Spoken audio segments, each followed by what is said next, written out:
Well, we stopped at an estate sale of a local car guy, hoping to find a bargain on some Arden heads, or a rare flathead intake, or maybe a steering wheel for a Lincoln Zephyr. But did we find any of that? Nope.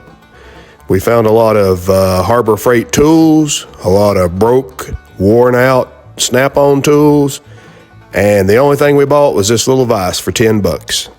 Now, I wanted one of these little mini vices to go on my workbench for a long time, just to hold small parts I might be working on. But I don't know if you've priced these lately, but they're going for insane money. I saw a table full at the Dixie Oil and Gas show, cute little buggers, and they were going anywhere from $80 to $150 to $250. Insane prices. So when I saw this one for $10, I was digging for my wallet with three hands. Now, I could have put it in the old sandblast cabinet, but I hate to sandblast the machined portions of it, the round rods that it slides on. So let's use some Evaporust. I don't know if you guys have used this before, but it works like a charm.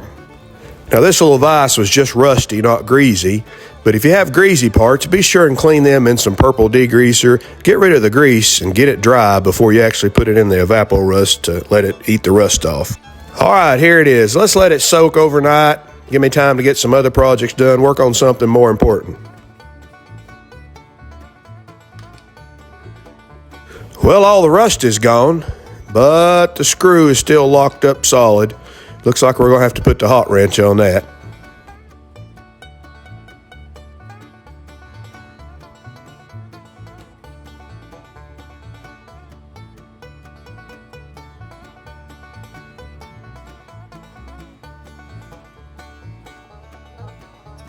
Let's go find the torch cart. There's the 28 Roadster. There's the Wilkesboro Coupe. There's my old Merc. And there's the torch right under Marilyn's picture.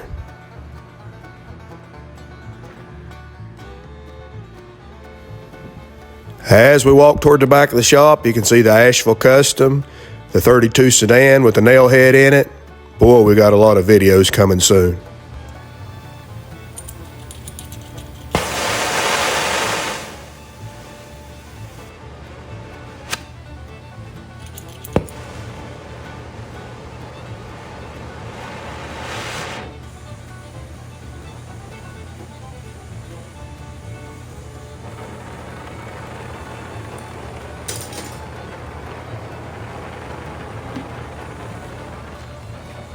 Now, all you old hot rodders know this, and most of the young ones too, but if somebody doesn't know, if you have two items that are rusted up solid inside, you can apply a little heat that expands the outer item, and it also kind of disintegrates the rust, and that'll usually break it free pretty easily. Now, I know what you guys are thinking. Hey, Puddin' Creek, where's your gloves? Well, I better go find one. It's getting pretty red. Let's give it a try. Nope, nothing yet.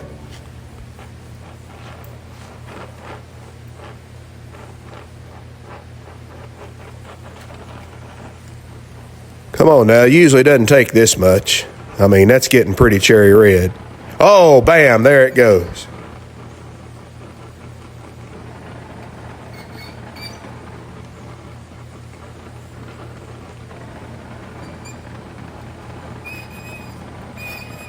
I mean, that was really froze up solid. It's probably been decades since this thing moved. But once it hits the threads that the Evaporust have already worked on, it goes pretty easy. Let's take the torch and dry off some of that Evaporust.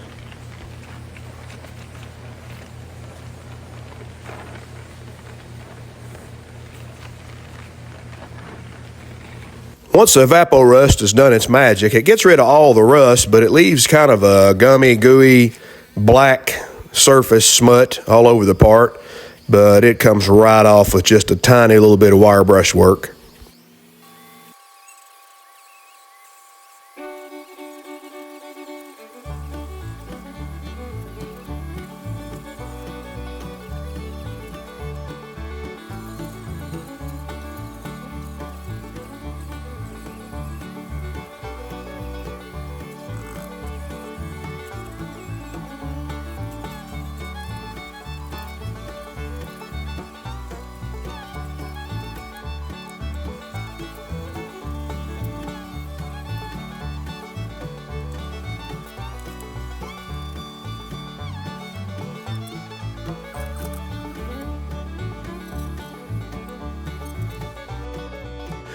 Well, there it is, nice and clean. Down to the bare casting. Hey, you can even see the brand name on it. Looks like it was a Milwaukee. That's pretty cool. All right, let's fish the rest of the parts out of the Evap-O-Rust and see how they came out.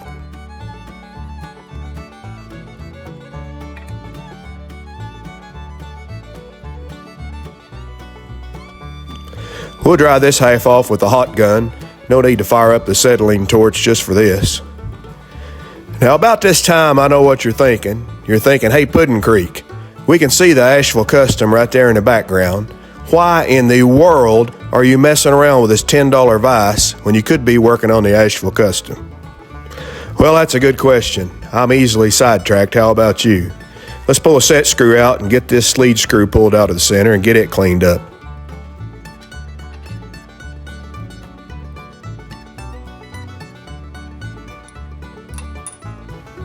Okay, while we're wire brushing the other jaw here, let me tell you, I've got a new video coming up of the Asheville Custom. It's going to be called The Mysteries of the Asheville Custom. I'll be showing you pictures of the building it was stored in since 1958. I'll be showing you the Carson top that had a tree growing up through it. So if you hadn't subscribed, be sure and do that now. You don't want to miss that video. It's going to be a banger.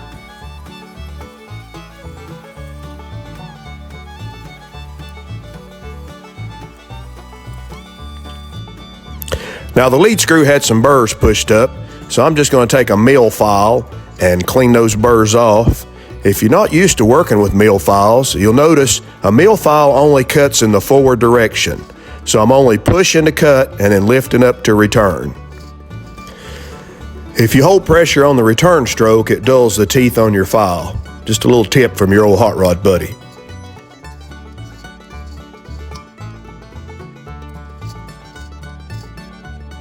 Now, since the jaws on this little mini vise were cast iron, they were really soft, so they got mashed up over the years.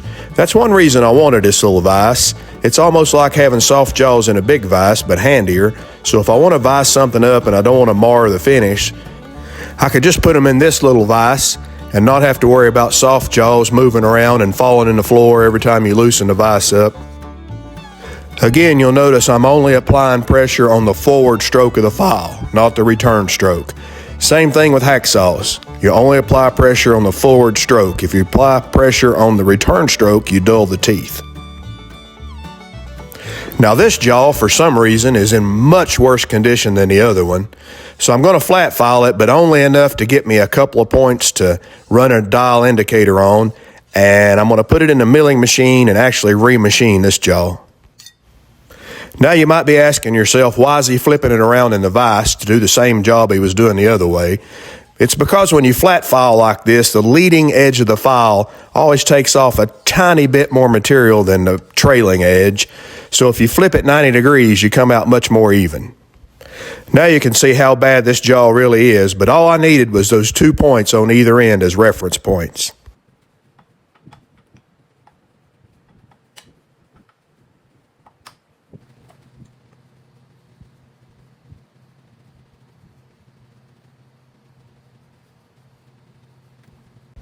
Now let's break out the trusty Starrett dial indicator.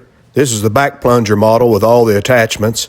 If you haven't bought an indicator yet and you can only afford one indicator set, this is the one you want. This one with these attachments will do just about anything you want to do. This one's good for indicating a vise in on a milling machine. You can use it for lathe work. It's got attachments to indicate down inside bores. There's the part number if you want to order one for yourself. And no, I'm not sponsored by Starrett, but I sure wish I was. Now, I filmed this part so you can see me attaching the indicator into the milling machine, but I know you're only looking at that 1950 Hemi motor in the background or our 1950 Olds rocket motor sitting next to it. I don't blame you. Now, the indicator needle is going to go crazy as I roll past all those high and low spots on that rough vise jaw, but all I care about is the zero reading on the left-hand side and the final reading on the right-hand side. Looks like it's within 5 thousandths. That's plenty close enough for a starting point. I gave it a nice coating of blue Dykem, so as we machine it, we can see what's cleaning up the high and low spots. The first thing I need to do is dial back and kiss off on it. Just touch the metal.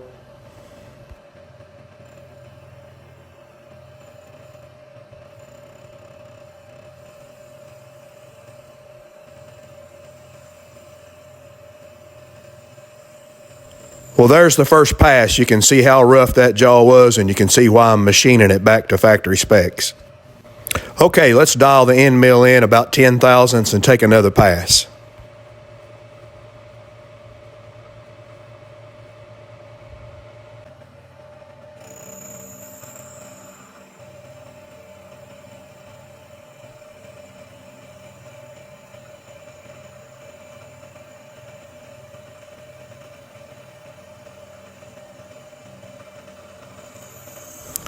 That got most of it, but still not cleaned up all the way.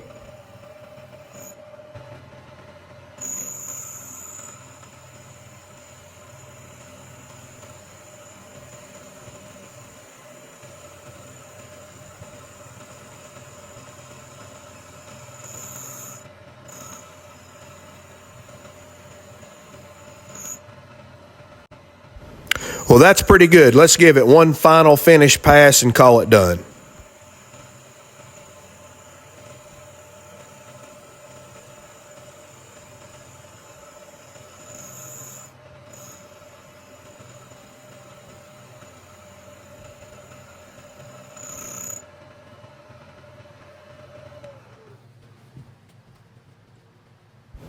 Well, there it is. It came out pretty good. Not perfect because the top of the jaw is kind of beat up too, but pretty doggone good.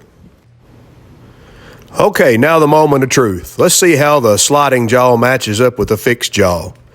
Oh, it's pretty nice. I don't even think this is going to need any hand work. All right, let's put the two jaws together and do a little hand grinding on the tops where they were all beat up with a hammer from decades and decades of use. This is not going to be perfect, but we'll smooth them out, make them look nice, and in a few minutes we're going to wipe it down and shoot some paint. Now I can see you commenting already. You got a milling machine. Why in the world didn't you set that up and machine the top of the vise also? And then why don't you paint it and pinstripe it like Jesse James English will? Well, that's not what this is going to be. This is not a museum piece. This is not something that's going in a show cabinet. I'm actually going to use this vise. So it's probably going to get beat up again. I just wanted to get it where it's working really good. We will shoot some paint on it just to keep it from rusting from fingerprints, but it's not a show car. It's not a show tool. This is actually going to be put to use in the shop. Now, while I'm boring you to death, wiping the parts down with wax and grease remover, let me tell you about what we got coming up on the channel. Some of you have seen the Lady Luck 1934 Ford Coupe in some of our short videos. But we've got a full-length video on finding that car and bringing it back to life, getting it running and driving. You don't want to miss that one. A lot of you have seen my uncle's 41 Studebaker Gasser in the shorts videos, and I've had a lot of comments, post more videos of your uncle's Gasser. Well, sure enough, I've got a full-length, long video of my uncle's Gasser coming up. We're going to tell you the whole story about him finding that thing in a hog lot in Mississippi in the early 60s and then build it into a gasser and racing it across the southeast. It's going to be a good video. You want to be sure and be subscribed for that one. So subscribe up now if you hadn't already. Now we're just going to give this thing a rattle can paint job. I know you guys are going to say, why don't you smooth out all that rough casting and shoot a coat of epoxy primer on it? I know what's coming up. I can foresee the comments. But again, this is not Jesse James English wheel. It's not getting pinstriped. This is going to be a shop tool. We're going to put it to use almost immediately. So it's getting a rattle can paint job. You'll just have to live with it.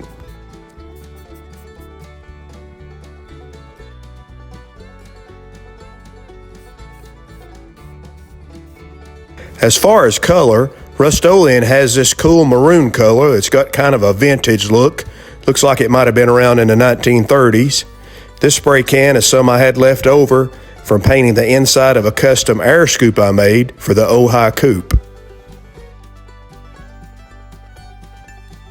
Well, that about gets them all painted. Let's hang them up and let them dry in the sun for a few hours, and then I'll move them inside overnight. This is my view when I show up for work the next morning. The old high coupe frame, waiting patiently while I mess around with $10 vices.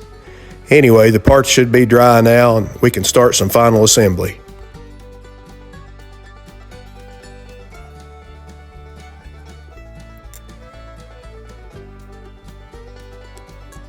There's the 32 sedan with the Buick nail head in it, another one we need to get back on.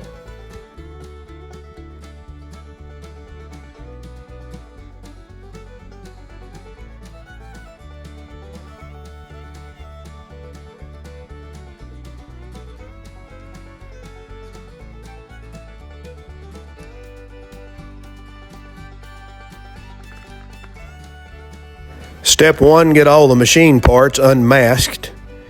Is unmasking the most fun part of painting anything, or is it just me?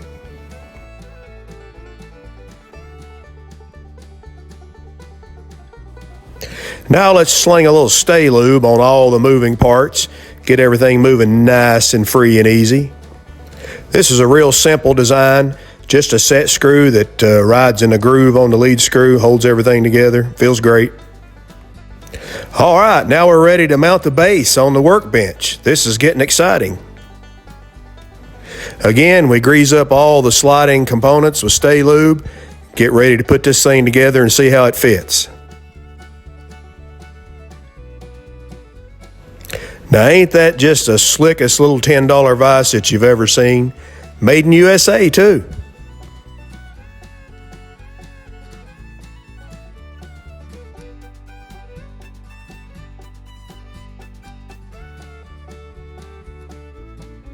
As we part ways today, we'll show you our messy workbench. I hope your workbench is a lot cleaner and neater than this one, but this is what it is. We sure appreciate you guys watching our videos. Be sure and tell your hot rod buddies about Puddin Creek Rod Shop's YouTube channel. We'll catch you next time.